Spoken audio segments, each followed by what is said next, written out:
guys, my name is Philip from Smart Programmer, and today we're going to be talking about the switch statement in Java. Basically, we talked about in our last video the if statement, which is a conditional statement. Also, the switch is also a conditional statement in Java. As we said in our previous video, conditional statements are used for decision-based um making decisions generally. Switch statement is not an exception. Basically, let me give you the syntax of writing a switch statement before going deep on its explanation. So this is the syntax. A switch statement usually contains an expression, and this expression can usually most times is a variable. So this variable, it's going to be compared to each of these cases.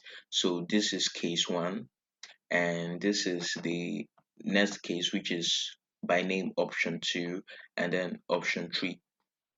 Then we have the default case. So this is wrong. So this is the default. So what happens here is that once you run the code, the expression is matched with the first case. If there is a match, the code block here is executed. But if there is no match, it moves on to this, and then this if there is no match also in the second case. Then if there is a match here, it executes the code block. Else it goes to the default and executes it. Then lastly, the break here is optional. So but you it's majorly used in preventing it from running the rest of the codes here. So for example, if there's no break in the whole of this switch, inside the switch, and then the expression, which is usually the variable, matches with option one, that means the code block here till the end will run, and we don't want that. We just want just this code block, I mean, to run. So that's why we put the break here. So that said, let's get practical with the whole thing now. This is the syntax basically. So I'm going to, instead of deleting it, no, I'm not going to delete it. We're going to use it to create a program that prints out the day of the week. So we're going to say in day equal to 4, and then end it. So we're going to change this expression to day, and then instead of option 1, it's going to be 1 here, and then instead of code block, we're going to replace it with a print statement. So system dot out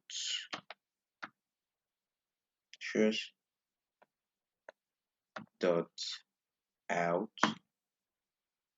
dot print print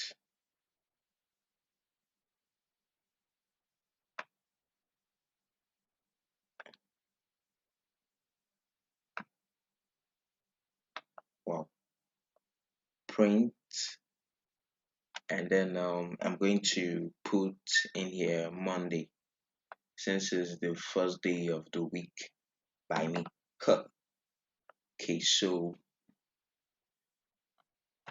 I'm just going to copy this and then do it for this guide here. So I'm going to paste this and then change this to,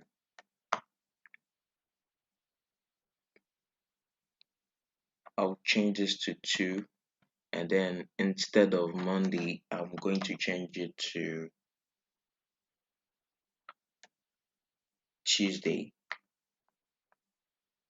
and then last, I'm going to change this to 3, and then make this Wednesday. So Wednesday,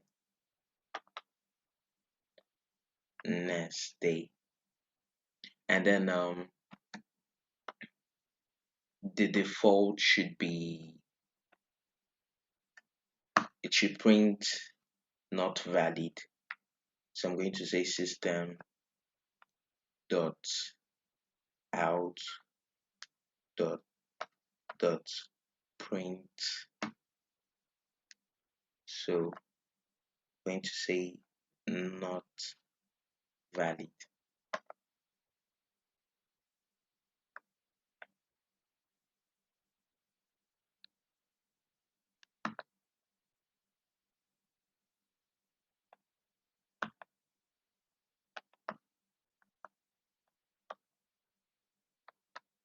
So that done, let's run the code now.